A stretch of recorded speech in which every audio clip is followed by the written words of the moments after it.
2024 IPL 17వ సీజన్‌కి నిన్న మే 26 తోటి ఎండ్ కార్డ్ అయితే పలికారు. 2 నెలల సుదీర్ఘ టోర్నమెంట్‌ని విక్టరీతో ముగించారు కేకేఆర్ టీమ్. నిన్న నైట్ ఎస్ఆర్‌హెచ్‌తో జరిగిన ఫైనల్ మ్యాచ్‌లో కేకేఆర్ టీమ్ విక్టరీ సాధించింది. కాగా కేకేఆర్ టీమ్‌కి ఇది మూడవ ఐపీఎల్ ట్రోఫీ. ఇంతకుముందు 2012 మరియు 2014లో 2 సార్లు గంభీర్ కెప్టెన్సీలో ట్రోఫీలైతే సాధించారు. ఇప్పుడు 2024లో శ్రేయస్ అయ్యర్ కెప్టెన్సీలో మూడవ ట్రోఫీని ముద్దాడింది కేకేఆర్ టీమ్. అయితే ఈ టీంకి ప్రెజెంట్ గంభీర్ మెంటర్‌గా ఉండటం విశేషం. ఈ మ్యాచ్ లో ముందుగా టాస్ గెలిచి ఎస్ఆర్హెచ్ టీం బ్యాటింగ్ చేయగా కేకేఆర్ బౌలర్ల దాటికి ఆల్అౌట్ అయి కేవలం 113 పరుగులు మాత్రమే చేసింది ఎస్ఆర్హెచ్ టీం.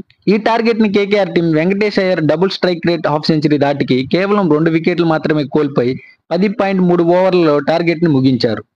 వెంకటేష్ అయ్యర్ ఈ మ్యాచ్ లో 26 బంతుల్లో 52 పరుగులు చేసి కేకేఆర్ టీం ఎక్కడా ఇబ్బంది పడకుండా విక్టరీని సాధించడంలో కీ రోల్ అయితే ప్లే చేశాడు. ఐపీఎల్ హిస్టరీ ఫైనల్ మ్యాచ్ లో అతి తక్కువ స్కోర్ చేసిన టీం గా ఎస్ఆర్హెచ్ టీం చెత్త రికార్డును అయితే తమ ఖాతాలో వేసుకున్నారు.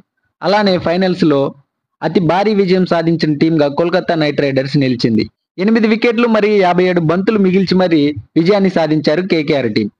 అదే విధంగా 57 బంతులు మిగిలి ఉండగా ఫైనల్స్ లో ఓటమి పాలైన చెత్త రికార్డు ఎస్ఆర్హెచ్ ఖాతాలో చేరింది.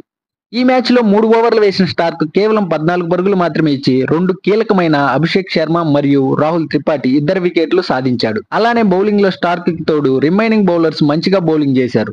ఆండ్రూ రసెల్ 2.3 ఓవర్లు వేసి 14 పరుగులు మాత్రమే ఇచ్చి 3 వికెట్లు తీసుకోగా హర్షిత్ రాణా 4 ఓవర్లు వేసి 24 పరుగులు ఇచ్చి 2 వికెట్లు సాధించాడు. అలానే ఒక మేడిన్ ఓవర్ కూడా వేయటం విశేషం.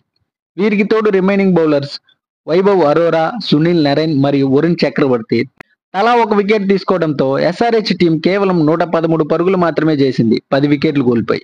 ఈ సీజన్ లో ఇనీషియల్ గా మంచి ఓపెనింగ్ స్టార్ట్స్ అందించిన అభిషేక్ శర్మ మరియు ట్రావిస్ హెడ్ ఇద్దరూ కూడా ఈ మ్యాచ్ లో తేలిపోయారు.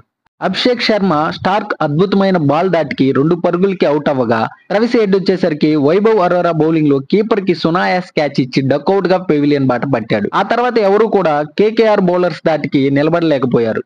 కెప్టెన్ కమిన్స్ 24 పరుగులతో టాప్ స్కోరర్ గా నిలవగా మాక్రమ్ 20 పరుగులు మాత్రమే చేశాడు. కుకట్పల్లి క్లాషన్ తెలుగు బిడ్డ నితీష్ రెడ్డి ఇద్దరు తమ టీం ని కాపాడటానికి ట్రై చేసిన కేకేఆర్ బౌలర్లు మాత్రం ఊరుకోకుండా వికెట్ల మోత మోగించడంతో ఎస్ఆర్హెచ్ కథ 113 పరుగుల వద్ద ముగిసింది. చేసింగ్ లో ఇనీషియల్ గా సునీల్ నరైన్ వికెట్ ఎర్లీగా కోల్పోయినప్పటికీ కేకేఆర్ టీం ఓపెనర్ గుర్బాజ్ మరియు వెంకటేష్ అయ్యర్ దాటికి సునాయాసంగా విజయం సాధించారు కేకేఆర్ టీం.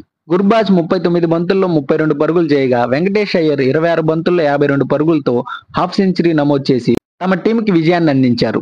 అటు బ్యాటింగ్ మరియు బౌలింగ్ లో తేలిపోయిన ఎస్ఆర్హెచ్ టీం ఫైనల్స్ ని ఓటమితో ముగించారు. ఈ మ్యాచ్ లో బౌలింగ్ లో అద్భుతమైనటువంటి స్టార్ట్ అందించి కేకేఆర్ విజయంలో కీ రోల్ ప్లే చేసినటువంటి మిచెల్ స్టార్క్ కి man of the match award అయితే లభించింది. ఈ సీజన్ మొత్తం అద్భుతమైనటువంటి బౌలింగ్ మరియు బ్యాటింగ్ తో రాణించినటువంటి సునీల్ నరైన్ కి man of the series award అయితే దక్కింది. 2024 ఐపీఎల్ సీజన్ లో రన్నర్ అప్ గా నిలిచినటువంటి ఎస్ఆర్హెచ్ టీం కి 12.5 కోట్ల ప్రైజ్ మనీ దక్కగా ఐపీఎల్ 2024 ఛాంపియన్స్ అయినటువంటి కోల్కతా నైట్ రైడర్స్ కి ఐపీఎల్ ట్రోఫీతో పాటు 20 కోట్ల ప్రైజ్ మనీని అయితే దక్కించుకున్నారు.